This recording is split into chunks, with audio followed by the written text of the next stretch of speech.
요빠에 다비다라고 하는 여제자가 있었는데 그 이름은 헬라어로 번역하면 도르가다, 영양, 가젤, 아름답고 우아한 여인이었다. 선행과 구제하는 일이 심이 많은 여인이었다. 그런데 바로 그때에 병들어 죽었다. 그래서 시체를 씻어서 다락방에 누이고, 룻다가 요빠에서 가까웠기 때문에 제자들이, 여기도 또 제자들이라고 하는 말이 나오죠. 다비다만 여제자가라고 말하는 것이 아니라 그 옆에서 그 사망의 소식을 베드로에게 전했던 사람들도 제자들이라고 성경은 그렇게 기록하고 있습니다. 그리고 그렇게 사람을 보내서 지체 말고 와달라고 간청을 하게 되죠. 그런 일 벌어지기 전에 하나님께서 이렇게 성실하고 신실한 여인이라면 오래 살게 해야죠. 안 그렇습니까? 하나님이 자기 백성 하나 챙겨주지 못하면 다른 사람들이 하나님을 우습게 여길 거 아닙니까? 하나님을 어설프게 믿는 것도 아니고 여제자인데 제자라고 불릴 만큼, 여자가 제자라고 불릴 만큼 우리 주님께서 공식적으로 부른 제자 외에 사람들이 그녀를 제자라고 여길 만큼 순종하고 헌신적이었던 사람입니다. 나쁜 일 한 것도 아닌데 제대로 봉사하고 제대로 숨겼는데 왜 하나님께서 그녀의 수명을 길게 연장시키지 아니하시고 게다가 병들어 죽게 하느냐 이거죠. 갑자기 무슨 이 돌발 사고를 당해가지고 세상 떠나는 경우는 있습니다. 그런 것들은 사람의 실수도 있고 그러니까 어떻게 좀 가만히 되겠는데, 병들어 죽는다라고 하는 것은 하나님께서 허락해 하신 것 똑같이 허락하셨겠지만 돌연사든지 갑작스러운 죽음이든지 안타까운 죽음이든지 자연사든지 그 죽음에 대해서 하나님께서 허락하셨겠지만 그럼에도 불구하고 이 사건은 우리로 하여금 가슴을 조금 아프게 한다는 것이죠.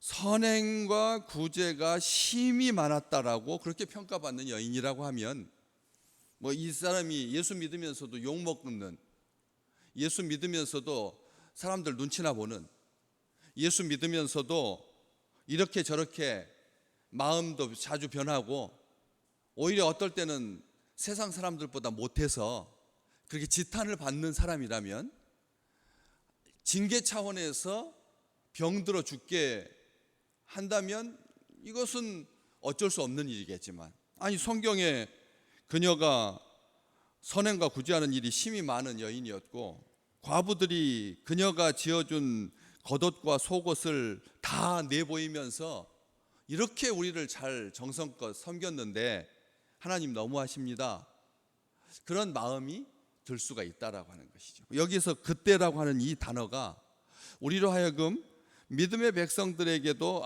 질병과 돌연사 그리고 갑작스러운 병들어서 죽는 것, 치명적인 것, 고통, 고난 이런 것은 예외 없이 닥치는구나.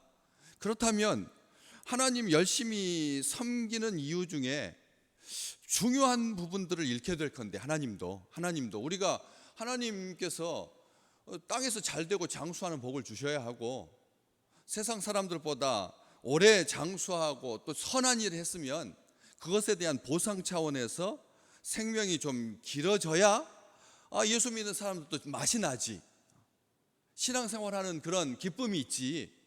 아니 선행을 베풀고도 바로 그때 하나님께서 병들어서 죽게 하셨다 하면 무슨 생각부터 듭니까?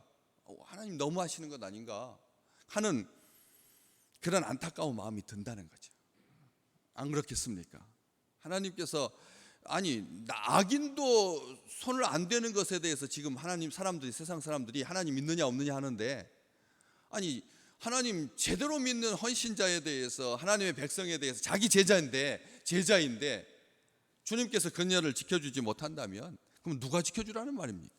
그때라고 하는 이 말이 이 누가가 가지고 있었던 이 의문이기도 한 것이죠. 왜냐하면 의사가 옆에서 봤을 때 그녀가 병들어 죽는 그녀의 이 삶이 불규칙하거나 아니면은 과잉이 있거나 욕심이 있거나 탐욕스럽거나 했다면 모를까 철저하게 이타적이고 철저하게 다른 사람들을 위해서 희생한 삶이었는데, 자기를 돌볼 겨를조차 없어서 자기가 병든 것도 미리 알아서, 그 부자가 그렇게 많이 손을 펼 수 있는 사람이라면 정기검진도 잘 받아서 자기 몸 살필 수 있었을 텐데도 불구하고 그러지 못해서 병들어 죽었으니까 의사의 입장에서는 몹시 안타까운 거죠. 수고하고 애쓸 때, 정성을 다했을 때, 사랑하고 긍휼을 베풀었을 때 왜 하필이면 그때에 이런 일이 발생했느냐는 거죠. 평생 악한 일을 하는 사람들이야 목숨이 길건 짧건 아무런 상관 않겠습니다. 그런데도 세상 사람들, 우리가 생각했을 때 저 사람은 빨리 데려가는 것이 하나님의 편에서나 세상 사람들에게도 공의를 세우는 입장에서 옳겠다 싶은 사람들마저도 건강하게 끄떡없이 잘 살고, 어쩌다가 한번 생색내는 것처럼 생각날 때마다 가끔 하는 그런 선행이라고 어떻게 할 것도 아닌데, 그런 사람들도, 그렇게 그런 것 손 부끄러운 사람들조차도 목숨은 그래도 어느 정도 이렇게 사는데 하면서 볼멘 소리 하기 쉽다는 것이. 말을 조금 바꿔서 나이가 좀 드셔서 이 도르가가, 다비다가 나이가 좀 지긋하게 할 때까지 자기 힘으로 젊었을 때처럼 그렇게 못해서 안경 끼고 해야 되는, 바들바들 떨면서 간신히 겨우 선행과 구제를 이어가는 그때가 오기 전에 하나님께서 데려가셨다, 그런 걸로 자유해야 할까요? 이 다비다가 한 127세까지 살면서 그래서 그냥 지팡이 짚고 자기 한 몸 추스리기 어려울 때까지 사는 게 하나님의 뜻일까요? 여러 가지 생각을 하게 한다는 거죠. 이왕 뭐 좋은 생각으로 하겠지만, 그런 사람들의 기억 속에 잊혀져서 아무도 신경 쓰지 않을 때, 사람이 지켜보는 사람 없을 때 그녀의 손끝에서 살펴지는 그런 아름다운 사람들의 그런 기억들도 이제 좀 정리가 되어서 이제는 자기 몸을 추스려야 하고 자기 관리해야 할 그런 나이가 될 때 조용히 잠자듯이 데려가셨으면 참 좋았을 텐데, 또 이런 생각도 해보는 것이죠. 근데 왜 지금인가? 병들어 죽게 하시다니. 가장 최고의 정점에 있는 바로 이 순간인데요, 그렇죠? 요 순간 조금 벗어나서 한 20년 뒤쯤 데려가시면 이런 표현을, 이런 생각을 안 할 텐데 하나님께서 조금 일찍 데려가셨다 싶은 거죠. 다른 사람보다 좀 과하다 싶은 겁니다. 그런 사람 찾기 힘든데, 그래서 노노 케어를 해야만 하는 시대가 됐잖아요 이제.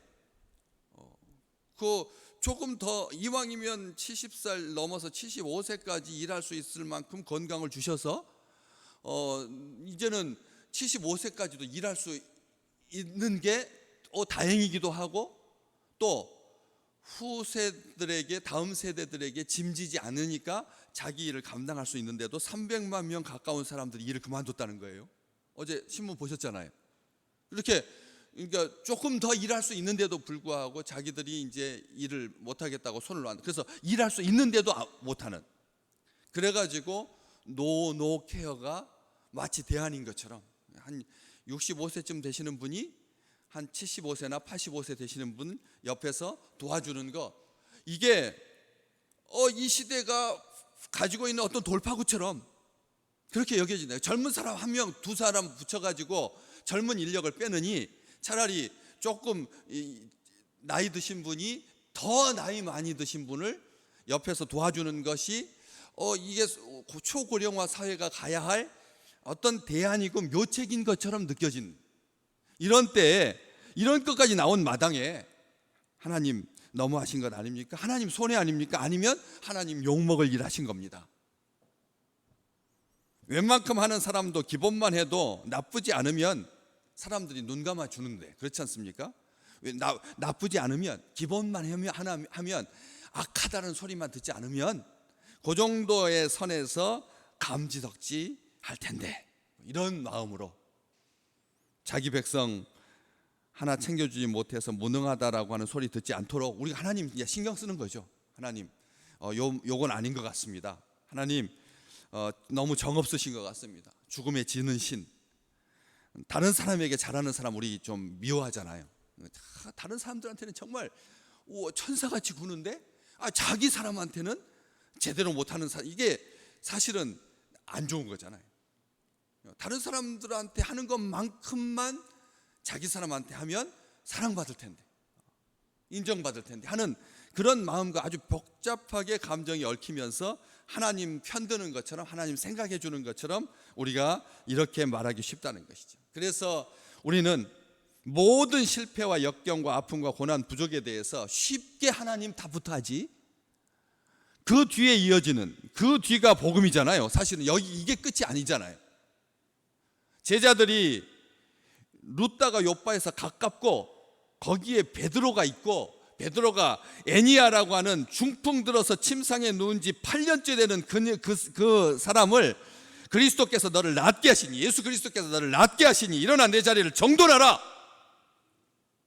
너의 침상을 만들어라, 침상을 꾸려라, 이제는 다른 사람에게 베푸는 삶을 살아라, 이렇게 해가지고 즉시 곧 일어나서 룻다와 사론에 사는 사람들이 다 그를 보고 주께로 돌아왔으니까 그런 소문이 자자해서 그 소문도 있던 차에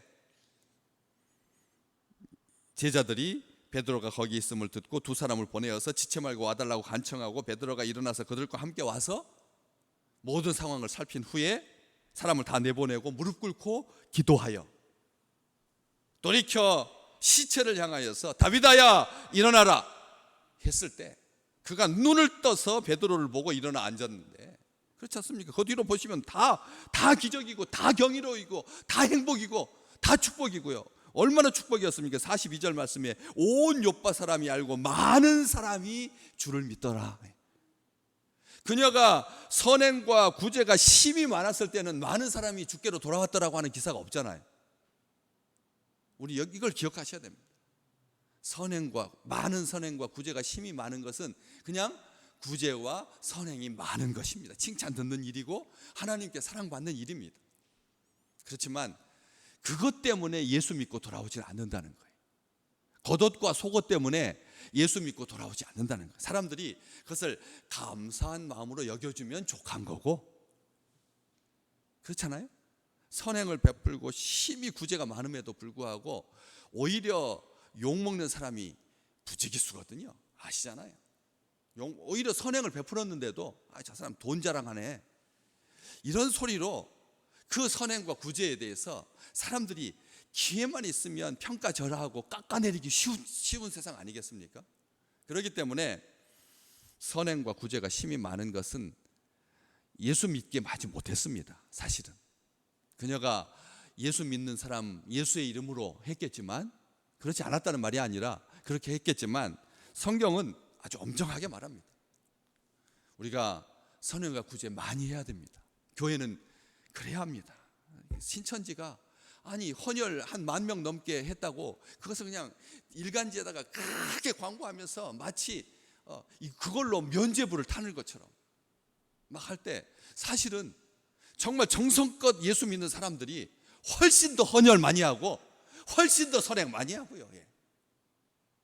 생명을 살리는 일에, 선행을 베푸는 일에, 구제하는 일에 기독교가 빠지면 이 나라 정부가 그걸 이렇게 선진국인데 10대 강국인데도 불구하고, 부자 나라인데도 불구하고 그것을 다 못하는 거예요.